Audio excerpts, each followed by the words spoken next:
नंदग्राम शहर में प्रिया अपने पति अरुण और सास ससुर के साथ रहती है। प्रिया की एक बड़ी ही बुरी आदत है, उसे हर बात पर अपनी ही चलानी होती है। अपनी बात मनवाने के लिए वो कुछ भी करती थी। एक बार की बात है, प्रिया को एक बहुत ही महंगी साड़ी पसंद आ गई। सुनिए जी, ये साड़ी कितनी अच्छी लग रही है ना? हाँ, अच्छी लग रही है, पर अगर इसे मैं पहनूंगी तो और अच्छी लगेगी ना? हे भगवान, प्रिया तुम्हें पता भी है ये 7,000 की साड़ी है। हाँ तो क्या हो गया, आप अपनी पत्नी के लिए इतना भी नहीं कर सकते क्या? प्रिया अरुण से रूठ जाती है और उसकी नौटंकी शुरू हो जाती है। प्रिया देखो, मेरी अभी इस महीने की तनख्वाह भी नहीं आई है।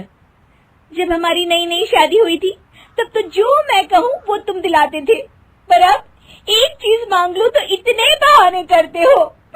अब तो बीवी पुरानी हो गई है ना। ओफो प्रिया, तुम बिना कैसी बातें करती हो? मेरे पास अभी पैसे नहीं है। बात पैसों की नहीं है जी, आप तो मेरे बारे में कुछ सोचते ही नहीं है। आपको पता है कि आज मैंने आपके लिए मनपसंद दम आलू बनाए और आप हैं कि मुझे हर चीज के लिए मना कर देते हैं। क्या करें, कोई बात नहीं, तकदीर मेरी। प्रिया की ये नौटंकियां अरुण की समझ से परे थी। वो हमेशा की तरह इस बार भी प्रिया की बातों में आ गया।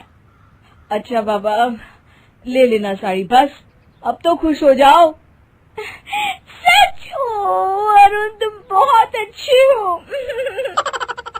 प्रिया तुरंत ही उदास से एकदम खुश हो जाती है और अरुण को गले लगा लेती है। अगले दिन प्रिया अपने कमरे में मैगजीन पढ़ रही होती है, तभी उसकी सास उसके कमरे में आती है। अरे बहू सुनो तो। जी मम्मी जी। बहू, वो रविवार को हमें अरुण के ताऊ जी के घर जाना है, तो तुम और अरुण पैकिंग कर लेना, अगले दिन वापस आ जाएंगे, ठीक है बेटा? प्रिया कमरे में बैठी ये सोच रही होती है कि कैसे ये प्लान कैंसिल करे। रविवार का तो मेरा शीला की पार्टी में जाने का प्लान था। क्या करूं समझ में नहीं आ रहा, पर कुछ तो करना ही पड़ेगा।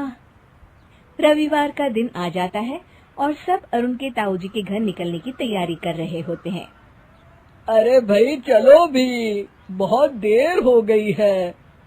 हाँ हाँ चलो। अचानक से प्रिया पेट पकड़कर चिल्लाने लगती है। मेरा पेट। अरे क्या हुआ प्रिया? बैठ जाओ इधर। पता नहीं क्यों पेट में बहुत दर्द हो रहा है। रुको, मैं डॉक्टर को फोन करता हूँ। नहीं नहीं नहीं, डॉक्टर की जरूरत नहीं है, मुझे ना मेरे पास दवाई है, वो मैं ले लेती हूँ। बेटा एक काम करते हैं, बहू की तबीयत खराब है तो हम लोग जाना कैंसिल कर देते हैं। अरे नहीं नहीं मम्मी जी, ताऊ जी ने बड़े ही प्यार से आप लोगों को बुलाया है, आप सबको जाना ही चाहिए। पर तुम्हें ऐसे छोड़ के हम कैसे जा सकते हैं प्रिया? ओफो जी, मैं कोई बच्ची थोड़ी ना हूँ, अपना ख्याल खुद रख सकती हूँ।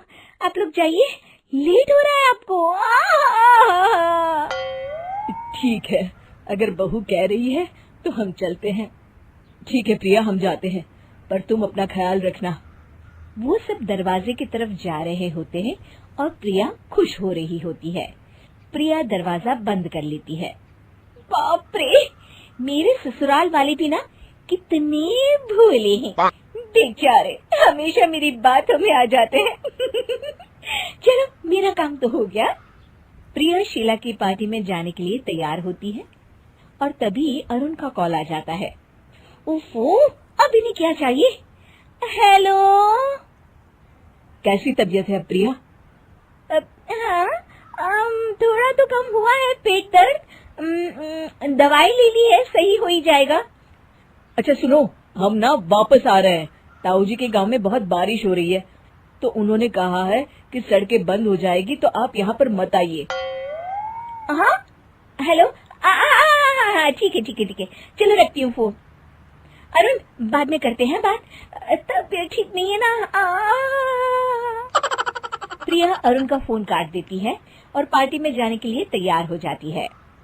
पार्टी में जाने के लिए तैयार होने के बाद जैसे ही वो दरवाजे तक पहुंचती है, खुशी के मारे वो गुनगुना रही होती है। ला ला ला पर दरवाजा खोलते ही सामने अरुण और उसके सास ससुर खड़े होते हैं। उन्हें देखकर वो चौंक जाती है और वो सब लोग प्रिया को देखकर चौंक जाते हैं। अरे तुम तो एकदम ठीक लग रही हो, फोन पर तो ऐसा लग रहा था जैसे कितनी बीमार हो। वो तो मैं हुई। अरे तो इतना बन ठन के कहाँ जा रही हो? वो शीला की यहाँ पार्टी थी। इसका मतलब तुमने हमसे झूठ बोला, तुम ताऊजी के घर नहीं आना चाहती थी, है ना? पहली बार प्रिया के पास कहने को कुछ नहीं था। आज उसके ससुराल वालों के सामने उसकी नौटंकियों की पोल खुल चुकी थी। वो शर्मिंदा होकर सर झुकाए खड़ी रहती है।